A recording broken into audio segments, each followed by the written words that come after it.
we either grew it agriculturally and you've helped the farmers, or we mined it. All these cameras you see in front of you, they were mined. Every time you pick up a hand phone, it was mined. And so stimulating the ability for the miners in this country to help you industrialize the country, they're the salt of the earth, and we're super excited that America is doing something for our, not only our national security, but for the reindustrialization of the country, because you can't reindustrialize Detroit with a lot of metal. And I'm telling you on behalf of every miner I know, they're elated at the breakthroughs that have been achieved here. They'll make a lot more cameras in the future. And maybe you can help us teach everybody that everything you touch like that, somebody mined it. And we need your support, and we're really happy to get it. And congratulations, you're in the Hall of Fame. Is that the Rare Earth Hall of Fame or Minerals Hall of It's a Fame? bunch of pictures of dead guys that go back to Herbert Hoover, who was a miner. Mining's down to 1% of the S&P 500, but really everything you touch needs mining. And this is the first administration, with your support, where we've got hope. We can go out and really do it. So, I last met you in Saudi Arabia with Mohammed bin Salman. We're working in Chile. Right. We want to bring these metals back to the United States and refine them and use them right here. And the vision of this administration, Howard Lutnick's been helping a lot. A lot of people at Exim Bank have been helping a lot. I'm just telling you, the morale of the miners is sky high. Doing a great job. Thank you very much. Congratulations. That's a big deal. Thank you. Thank you. How about French Hill? Say a few words, please. Thank you, Mr. President. Well, on behalf of Congress, Chairman Westerman can talk about how he's helped unleash the ability to mine through permitting reform. And Senator Marino and I serve on the House Financial Services Committee and Senate Banking Committee. And we're best in this country when we take the private sector and we leverage it to unleash the directions that you're made. And so together with our reauthorization of the Exim Bank, we leverage that resource with private sector dollars to make this a success, and it's going to be a huge strategic change in America's industrial capacity. Big difference, right? Big difference. There's never been really anything like what we're doing. Bernie, please. Not to be hyperbolic, but if you hadn't been elected, the auto industry in America would be over. The It would be country completely over. The country would be over. Well, but the auto industry would have been gone first.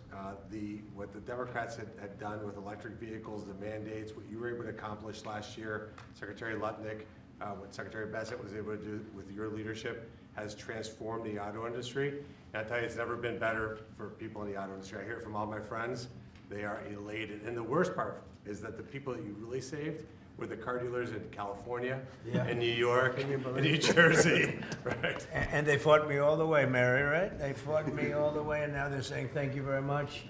But you're doing a great job. Thank you, Bernie. Scott?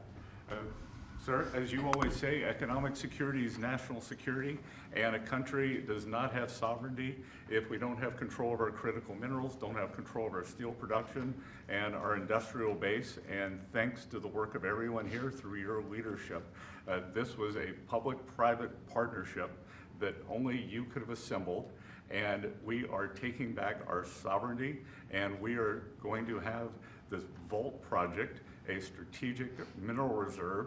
And I can't tell you how innovative and exciting this is, and the level of security it is going to give us going forward is phenomenal. And how is your new, and I think new and improved Fed chairman doing? How's that all going? So he's off to a great start. I think so. He had so much built-in credibility, and as the American people, smart people, like the Representative Hill, the Senator Marino, they already knew him, and as the American people get to know him, the important thing is that they will be able to trust the Federal Reserve to steer the economy for them. He's going to do great. Howard, please. So, prior presidents took America for granted. They let our critical minerals only be controlled by China. They let our mining business go to hell by closing all the mines, closing our coal plants while China opened them. They let our auto industry, right? We used to produce 75% of our cars in America, and when Biden left, it was below 50%. We were just letting all of these industries just be shredded from America. And thank goodness you are in this chair, changing it and taking it back. We are taking back critical minerals. We are taking back mining. We're taking back the auto industry. You're going to watch us take back pharmaceuticals. We're going to take back semiconductors. None of this could possibly happen without your leadership, and it is the most fun to stand back here with your leadership because we are changing America back and making it great again. That's very true. Anybody would like to say anything else? Amen to that. You guys okay? Everything all right? Chairman Westrom. Well, thank you, Mr. President. Such a good man. Go ahead. It's a great day, and it couldn't have happened without your leadership. And I think people will be talking about this for a long time because we're bringing back American mining and American manufacturing. You know, God blessed our country with abundant resources. Secretary Burgum talked about the Ambler Road. 49 critical minerals that can be mined in sufficient quantities just in that one area, but from northern Minnesota, Arizona, my home state of Arkansas, we are blessed with all these minerals. They're just in the ground. But when we get them out of the ground and not only mine them, but refine them and process and manufacture with them, it'll unleash great wealth for our country, and that'll just build on all the other successes. So thank you for what you've done. It's a great day. And how does it feel to be in the Oval Office? Is that crazy? Are we ever here? No, I've never been here, sir, but Most it's people have. fantastic. All the Mary's gold. been here a little bit. Yeah. Right? But it's a special place. Never been so beautiful either. Yeah, questions, please. Mr. President, speaking of the Fed, would you like to see Janine Pirro drop the investigation into Chairman Powell to help? Senator Tillis has basically said that, you know, he's not going to really be working with the He's not a administration senator to very help soon. bring war. So would you like to see the investigation? No, she's got to take it to the end and see. Like you're doing a small renovation, and they've spent almost $4 billion doing a small renovation. I'm doing buildings. I built a hotel, the Waldorf it's called, and I did it for around $200 million. It's a much bigger job. They're spending almost, it could be $4 billion. I'll tell you what, I don't even see an end in sight. I feel badly for the new Fed chairman because he may not have an office for 4 years. I don't know what these people are doing. So it's either gross incompetence or it's theft of some kind or kickbacks. I don't know what it is, but Janine Pirro is incredible and she'll figure it out. But no, you want to take it and just find out what happened because we can't go around doing a renovation of a small little complex, very small, couple of little buildings, and spend billions and billions of dollars on it. Something went wrong. We have to find out what it was. Yeah, please. Mr. President, thank you. Speaking of renovations, you announced you wanted to build a new and spectacular entertainment complex at the Kennedy Center. Right. Do you plan on tearing it down, and how much will all of the renovations cost? Probably around $200 million. And, you know, it's funny, in real estate and building, I've done so much of it. I've done so well with it. You want to sit with something for a little while before you decide on what you want to do. And, you know, we sat with it. We ran it.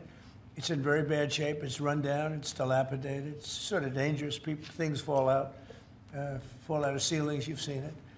And we had some big events there. We had a lot of great events there over the last year. But you can't do any work because people are coming in and out. And you have the workmen. We have a marble man over there the other day. He said, you know, every time I put down a piece of marble, people are stepping on the marble. They don't even have time to dry. And you can't do the same quality job if you close it. And, you know, we're fully financed. And so we're going to close it. And we're going to make it unbelievable, far better than it ever was.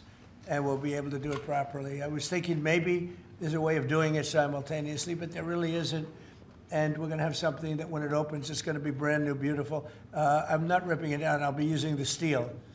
So we're using the structure. We're using some of the marble, and some of the marble comes down.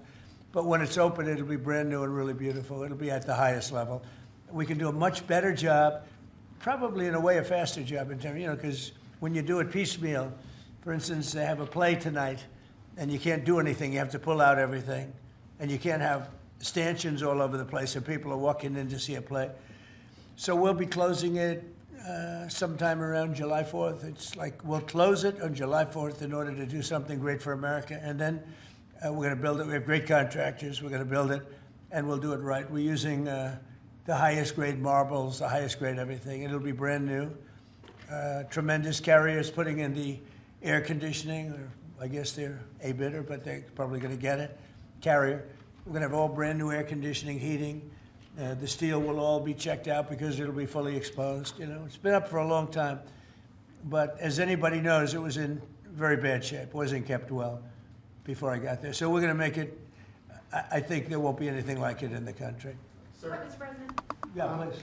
About your meeting with President Petro later this week, he's been quite critical of you since you spoke back in January after the Maduro raid. What would you like to hear from him tomorrow in terms of drug trafficking in Venezuela? What are your expectations? I mean, he's been very nice over the last month or two. He was certainly critical before that, but somehow after the Venezuelan raid, he became very nice. He changed his attitude very much. So, no, I look forward to seeing him. He's coming in.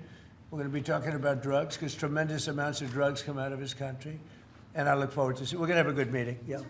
President, Steve Witkoff is going to be with the Iranian foreign minister on Friday. What are you hoping he'll get out of that meeting? Well, you're going to have a lot of things are happening. You have Iran, and you have Russia, Ukraine, and you have the Middle East. We have a lot of things going. A lot of problems were here for a long time before I got here. We settled 8 wars, and I think we're doing very well with Ukraine and Russia. For the first time, I'm saying that. You know, I think we're going to maybe have some good news. We're losing 25,000 people a month are being killed in that war, ridiculous war. 25,000. It was 31,000 last month. Think of it. Young, beautiful kids, you know, the kids of parents, their parents. It doesn't affect us in one way, but in another way, it's 25,000 souls that if I can solve it. You know, we're not spending money like Biden did. He gave $350 billion away. I make everyone pay. And the United Nations, you know, they're a little bit involved. But if you look, take a look at what's happening, the countries of Europe are paying us for the weapons. So we have NATO paying, we send missiles over there, they pay us in full. It doesn't cost us 10 cents. And we make money, I guess, but I don't even want to talk about that. Because what I really want to do is save those people from dying. They lose, Mary, can you imagine 25,000 to 30,000 people a month? That's like a stadium full of people every single month. And, you know, I was blessed with something where I can get these things done. Got 8 of them done. I thought all 8 were going to be more difficult than this one. I thought my relationship with President Putin would give us a, you know, much easier road. But there's tremendous hatred between Zelensky and Putin, tremendous hatred. I mean, it's a shame, but it's taken longer than we thought. I did call up President Putin, and he's agreed. He's put it out to. They have the same cold wave that we do. Maybe different because it's pretty far away, but it's the equivalent. And Ukraine's a very cold country. It's much colder than us. It's colder than, they say, on average, it's Canada or colder. And on top of that, they have a tremendous cold wave.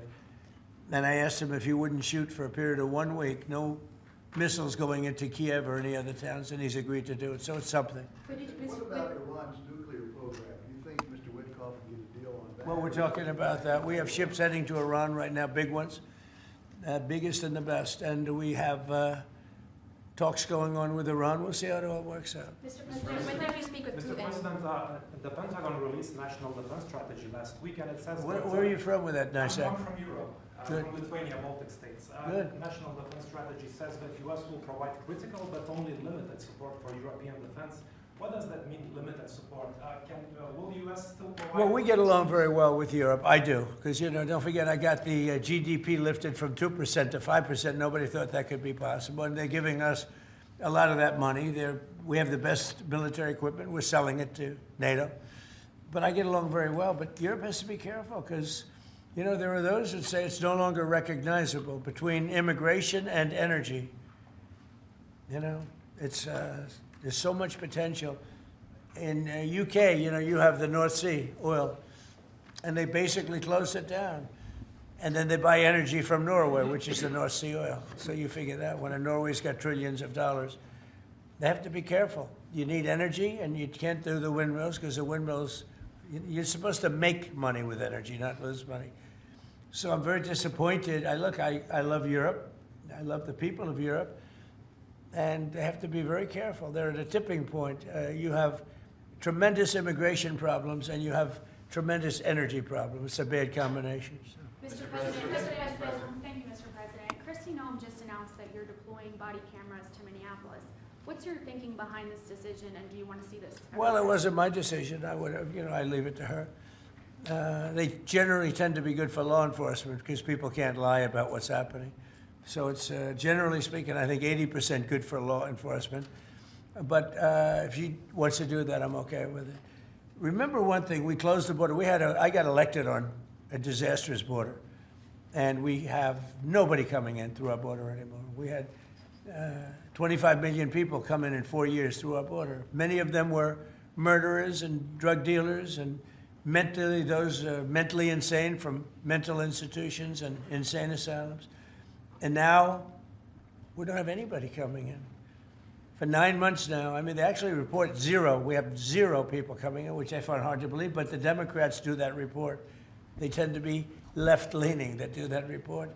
So I assume it's true. And if it's not, it's a very tiny amount of people. But we basically have a tremendously perfect, strong border.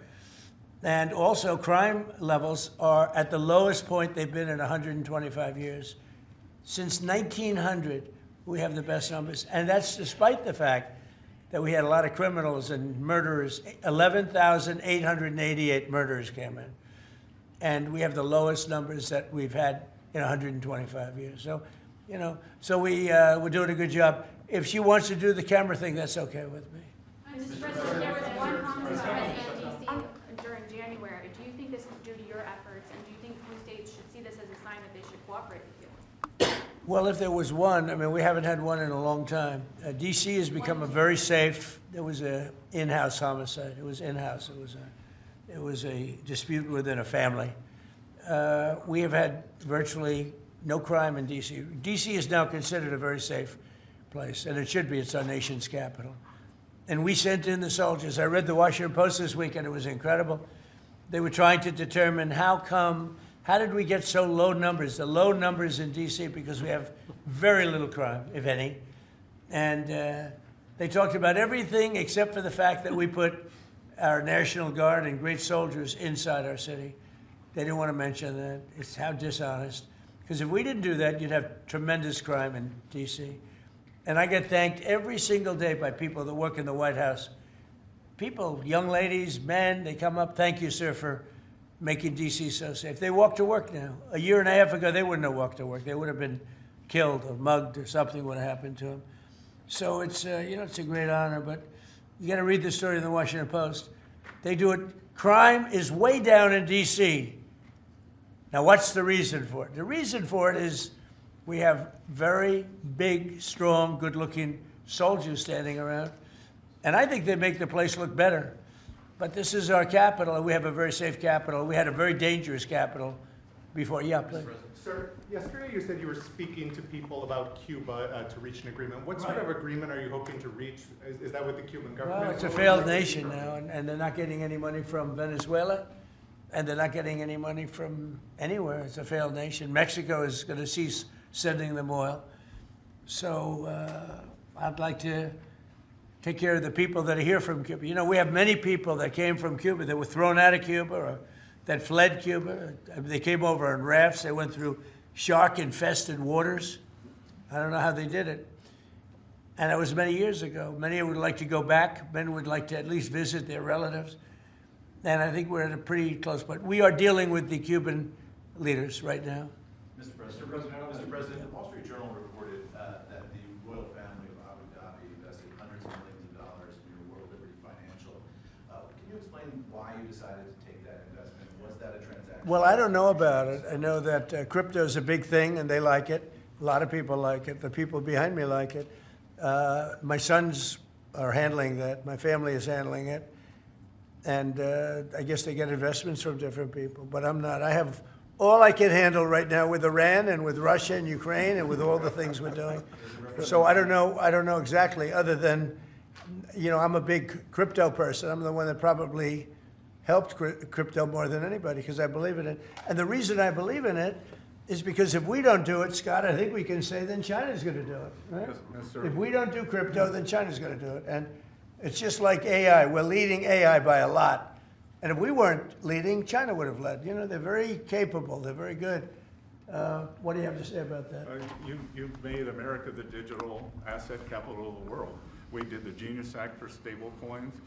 Many of the people standing up here are working on the Clarity Bill to I hope that gets done. Market structure. Yeah. And we're bringing U.S. best practices to an exciting the new industry, digital assets, innovation, and it spreads everywhere. So the U.S. And do you agree that if we didn't do it, China, and others would, but China would? Oh, China would have had the lead, and then others around the world in terrible jurisdictions would have been doing it. And on Iran, sir, can you say what your threshold of military action is? What's the Well, I can't tell you what I'm going to do, because right now, you know, we have a tremendous force going there, just like we did in Venezuela, even bigger. And they'll be there soon, and I'd like to see a deal negotiated. I don't know that that's going to happen, but I mean, if I knew, I wouldn't be able to, I wouldn't tell you. I'd be very foolish if I would tell you. But right now, we're talking to them. We're talking to Iran, and if we could work something out, that'd be great. And if we can't, probably bad things would happen. Mr. President, there's two polls out today. Yeah, please. On the government shutdown, do you think there could be a resolution to this issue? And have you gotten I do. assurances from House Republicans? Well, I spoke with Speaker Johnson. I spoke with Leader Thune. And I think they're pretty close to a resolution. You know, we were at 5.6% GDP, and we lost 1.5 points because of the 42-day shutdown. Think of that. We would have been at 7. Nobody ever saw a number like 7.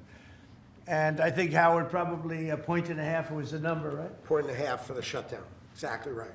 And it's very bad for our country. But despite that, we have the highest numbers we've ever had. You know, we're doing well. We're going right through it. But I will say that I spoke with Senator Schumer numerous times, and I don't think they want to see a shutdown either. Mr. President, are you going to sue Trevor Noah? Last night in a post, you alluded that something could be coming. Yeah, this well, way. he said that I spent time on Jeffrey Epstein's island. I didn't. I mean, he's a lightweight, this guy. He's a terrible, I think he's terrible. I thought he did a terrible job at the Grammys. I thought the whole Grammys was terrible. I watched part of it. It's not watchable. But he was a lousy host. I'd say not as bad as Jimmy Kimmel, but pretty close.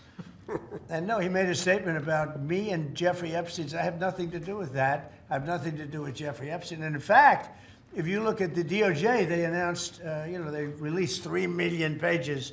It's like this is all they're supposed to be doing. And frankly, the DOJ, I think, should just say, we have other things to do, because that whole thing has turned out, I mean, other than Bill Clinton and, Bill Gates and lots of people that there are a lot of questions about it, but nothing on me. But it was even sort of better than that, because they found that Jeffrey Epstein and this sleazebag writer named Michael Wolff were conspiring against Donald Trump to lose the election. So Epstein was conspiring with a writer for me to lose the election. So right there, you know that I had nothing to do with this guy. But yeah, it's a terrible thing. The amount of time that's being wasted. You know, when Epstein was alive, like 10 years ago, nobody cared about it. But they're only doing it. But now it's really hitting back on them because Bill Clinton is such a big part of it. The Democrats are pushing it. And the problem is that it's turning out to be the Democrats that were with and conspired with Epstein. So I think you're probably going to see a little pullback from them. But think of it. They were working together to try and help me lose the election. But this is the Oval Office, so I guess that didn't work out too well. Okay, one more question. Sanctuary cities. Mr. President, do you have an update on U.S. troop level in Europe? Are you planning any force reductions? No, we have a great relationship with Europe. We have a great relationship with our troops. You know, one of the best things that I can say is that if you go back a year and a half ago, so I'm running for election, they had the worst recruitment numbers in the history of our country. Nobody wanted to join the military, or nobody wanted to join the police. Nobody wanted to join the fire departments.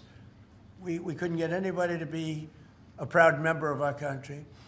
And now, Doug, as I told you before, now we have the best recruiting numbers that we've ever had in our military. Army, Navy, Air Force, Marines, Space Force we love, and Coast Guard.